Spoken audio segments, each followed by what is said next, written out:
Fala, meus amigos da Cabeça Musical, gente amada! Hoje nós estamos recebendo grandes amigos aqui na nossa casa. Esse workshop que foi incrível com o grande Walter Lopes e o meu querido amigo Edipo Rumes. Aê. Meu amigão, seja muito bem-vindo, cara. Tenho muita alegria nesse amigo, cara. Tu sabe que tu tá em casa aqui, velho. Obrigado, me sinto assim. Quero cumprimentar todo mundo que curte aí e que acompanha a Cabeça Musical nas redes sociais aí. É um privilégio estar aqui, com o Cabeça, com o Dani, com toda a turma da Cabeça Musical e também junto com o grande Walter Lopes. Prazer, uma alegria enorme. Eu gosto muito dessa ideia de ter amigos por perto, porque a minha relação com o Edipo, mesmo que a gente tenha uma diferença de idade bem pequena,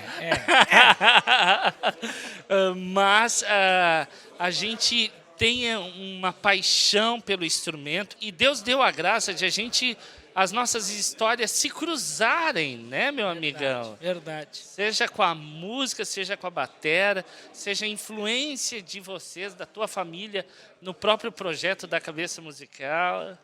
É uma alegria grande e, enfim, para a gente também é um privilégio. Eu vou contar um segredo aqui, que na minha adolescência, quando eu fazia os meus aniversários, os meus amigos vão me desculpar agora, mas eu tinha um convidado que era o mais esperado, que era o Cabeça. Quando chegava o Cabeça, o Duda ainda bem bebezinho, mas eles chegavam lá, sempre, lá em Montenegro, lá longe, viajavam lá para nos ver. Depois o Cabeça viajava de Cachoeirinha a Montenegro para me dar aula de bateria de graça. Nunca me cobrou nada. E não era 1 hora de aula, eram várias horas de aula. Várias horas. Uma alegria grande. Enfim, a gente começa a contar as histórias, vai longe, né? Vai longe. Mas as primeiras experiências em estúdio foi no estúdio de vocês, no estúdio Locomotiva, onde primeiro ia gravando por partes, né? E daí o Simon sempre desafiava. Agora tenta de ponta a ponta, negão. Tenta. Então, os meus primeiros passos no estúdio foi com esses grandes amigos. Meu amigão, olha só, a gente sabe que tu tens essa relação da música, do aprimoramento técnico do instrumento, mas tu também é um grande consumidor, ou melhor dizendo, um pesquisador de sons, né? Tu também tem aplicado a bateria de uma forma com tanto bom gosto, né? Tipo, tu executa vários estilos, mas profissionalmente tu tem tocado com Délcio, né? Tocando a música gaúcha, né? E a inserção do instrumento da bateria, eu imagino ser um desafio. E eu quero que tu fale um pouco, meu amigo, sobre desenvolvimento técnico, sonoridade, né? E a questão da musicalidade. Bom, na verdade, assim, eu sempre tive um apreço muito grande para tudo que é da terra, para tudo que é orgânico. Então eu sou um apaixonado pela música do Rio Grande do Sul, regionalista, mas também a música gaúcha, né? Essa que é composta por esse personagem que está na Argentina, no Uruguai e aqui no Rio Grande do Sul, né? Essa mistura do negro, do índio, do colonizador europeu. Sim, meu amigo, né? Sim. Então eu sou um apaixonado por isso. Também sou um apaixonado pela música do Nordeste, né? Também gosto demais da música sertaneja, que é mais raiz, né? Moda de viola, enfim, Almir Sater, que teve há pouco em Porto Alegre aqui. Então, esse som me encanta. E é um som mais percussivo, de fato, do que baterístico. Perfeito, cara. Perfeito. Então, nesse meu tempo, por exemplo, de atuação com o Délcio, que nesse ano eu estou completando 10 anos já, acompanhando, tendo o privilégio. Que legal isso, tendo o privilégio de acompanhar o Délcio, que é um dos cantores mais premiados do sul do país. representando o Brasil, inclusive até fora do país, Sim, levando a nossa música gaúcha, eu assim presto muito atenção na linguagem dos instrumentos de percussão que são de fato nativos Ok. da origem da nossa música, como o bombo legueiro, o próprio pandeiro, e eu prestando atenção nesses instrumentos, eu de certa forma desenvolvo a minha maneira de aplicar a bateria, por exemplo, a gêneros que não são originários da bateria, como a Perfeito. milonga, o próprio chamamé, a chacareira. Hoje aqui eu toquei 2 milongas. Perfeito. E eu trouxe para essas 2 milongas linguagem, por exemplo, inclusive da música do Nordeste. Lindo. Né? Citando, por exemplo, chachado, citando baião, citando coisas do Sivuca, levadas de zabumba que eu ouvi deles lá, mas ao mesmo tempo também citando a música afro-cubana, né? Tocando a milonga junto com uma clave de songo, né? Então eu gosto dessa mistura, né? E entendo que de certa forma essas tradições, essas culturas, elas conversam, né? De alguma maneira. Então a minha pesquisa, tu falou sobre pesquisa, a minha pesquisa se dá muito em cima disso. É evidente que esse estudo mais formal dos rudimentos, que inclusive aprendi contigo todos os movimentos, downstroke, upstroke, acento com rebote, acento sem rebote, algumas horas lá no estúdio, não tá, é 3 dedos, tá voltando a baqueta. Não é? Claro que isso é absolutamente importante, mas se eu simplesmente me torno um estudioso somente disso, eu incorro, inclusive, num erro que a própria palavra vai me advertir, dizendo assim, é que só a letra vai te matar. Isso é bíblico. Sensacional. É bíblico, né? Então, é importante que a gente observe isso. E a bateria, às vezes, ela pode oferecer um certo obstáculo para essa percepção, porque a gente fica ali, atrás do instrumento, e a gente fica ali, a gente está tocando os rudimentos, e a gente está achando super legal, mas a gente tem a melodia, e a gente precisa acompanhar a melodia. Então, eu sempre sugiro isso também. É muito importante que a gente ouça a melodia e que a gente, de fato, toque a música. Eu não vou tocar a bateria, não, eu vou tocar a música aqui. Então eu preciso compreender a harmonia, preciso compreender a melodia, preciso compreender o conceito daquele gênero, de como aplicar. Então, a minha pesquisa, o meu estudo, por último agora, nesses últimos 10 anos, sobretudo, tem sido muito guiado por esse assunto.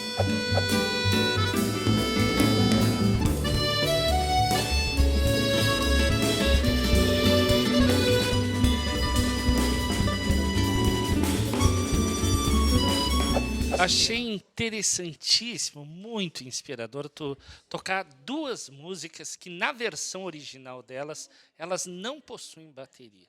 Eu tenho conversado bastante, meu amigo, com os bateras, porque, inclusive, eu tenho outros amigos que tocam outros instrumentos e que estudam percussão para desenvolver os seus instrumentos, né?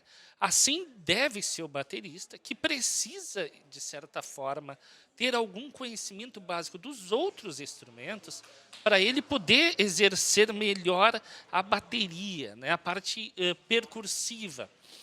Pensando assim, meu amigo, é interessante que um baterista, quando ele, obviamente, para aprender, ele tem que ter o contato com outro professor, outro baterista, mas numa jornada musical ele não vai tocar com outro baterista, ele vai tocar com outros músicos, né? Então, se fica muito no universo baterístico, tu vai tocar com um pianista, vai tocar com um baixista, e tu tá ansioso pelos rudimentos, tu tá louco para colocar as matérias que tu estudou por último para fora, e a música ela tá pedindo algo. Né? E gostei demais, porque tu, nas músicas que tu tocou hoje, tu deu ênfase a isso, né, meu amigo? Respeitando o arranjo, costurando a bateria com a música que tu estava executando. Fala um pouquinho sobre isso. Porque nesses eventos de bateria, eu costumo dizer, assim, a bateria ela está montada num lugar que não é o lugar dela. Ela está montada no centro. E deixa eu contar uma coisa para vocês, bateristas, não é o nosso lugar.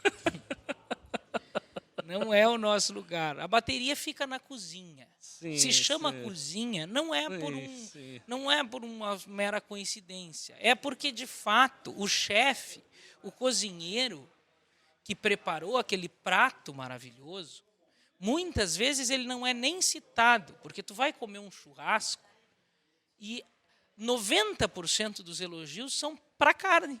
Exatamente. E às vezes a gente nem sabe quem foi o assador.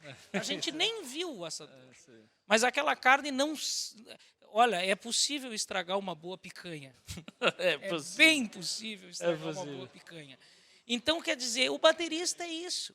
Ele está na cozinha. Ele Sim, está ali atrás, servindo. Sim. Né? E ele tem a propriedade para destruir a música, Sim. mas também tem a propriedade para salvar a música, né? De acordo com a maneira que acompanha, porque é um instrumento de acompanhamento, portanto, jamais será um instrumento solitário, muito Sim. embora quando a gente está estudando sozinho. Quando a gente vai na aula e tem uma bateria lá, ou duas na sala de aula, e está só tu sozinho com o professor. Perfeito. Quando a gente vai tocar uma música e a gente quer estudar uma música, a gente costuma usar o chamado play along. Exato. Então eu estou sozinho de novo. E aí eu vou para o workshop, daí tem a bateria sozinha de novo e tal. Então a gente precisa cuidar, porque quando a gente vai assistir, consumir um conteúdo ali no YouTube, no Instagram e tal, de o cara que é o batera, a câmera está na bateria, o cara está ali tocando e tal. É muito legal isso. É muito legal porque a gente descobre muitas coisas, a gente observa e a gente aprende demais, e é muito importante que a gente faça isso. Mas a gente precisa sempre saber que o nosso instrumento é um instrumento de acompanhamento. Sim. E que deve sempre servir a música. Perfeito. Uma das coisas que mudou muito a minha forma de perceber a música e de perceber a função da bateria na música, eu gosto de contar essa história e usar como exemplo, é de um pianista fazendo um elogio a um baterista que eu teria 1 milhão de motivos para elogiar: técnica, sonoridade, criatividade, perfeito. tudo, um tanto de coisas. E esse pianista, quando disse como é que é tocar com aquele batera, ele disse assim: ele me faz tocar melhor. Eu disse: é isso aí. É isso aí. Eu preciso... O elogio mais precioso que tu, meu amigo batera, pode receber é quando teu companheiro de grupo, teu parceiro de banda, diz assim: puxa, cara, eu toco melhor por tua causa. Que maravilha. É isso que a gente precisa buscar, ao fim e ao cabo. Falando sobre o papel fundamental sobre batera, hoje nós tivemos o Valtão aqui, que esse bumbo é um tiro, né, cara? É um tiro. Esse bumbo, cada pedalada dele vai pavimentando, né, um lugar onde a música vai tocar para diante, né? Exatamente. Precisa desse bumbo, precisa dessa caixa. Precisa... E eu acho que o que emoldura tudo isso que a gente estava falando sobre a função da bateria na música são os discos da Oficina G3. Perfeito. O Tempo, Legal. o disco acústico, Nada é Tão Novo, Nada é Tão Velho, né? Esses discos que é uma marca do Valtão, né? Essa condução forte, cheia de personalidade. É isso aí. Uma sonoridade bárbara, né? É isso aí. Então, se tu quer entender musicalmente essa nossa conversa aqui, ouve os discos do G3. Meu amigo, muito obrigado, de verdade. Que coisa boa. Eu vou te dizer que uma conversa como essa, tu sabe que duraria por muito tempo. Sim. Tá, meu amigo? Com muito prazer, Com inclusive. muita alegria. Obrigado. Gente, meus amigos, o Édipo, nós vamos deixar as redes sociais dele aqui, O Edipo tem inclusive no Instagram dele tem as aulas de quinta. Que hoje foi presencial aqui na Cabeça Musical. Que né? legal, tá? Que tem conteúdo maravilhoso. Eu adoro esse formato didático, onde tu ensina com a bateria, mas dando esse pano de fundo do que está sendo ensinado, inclusive, às vezes, historicamente falando, né, meu amigo? É importante, tudo isso é importante. Sensacional.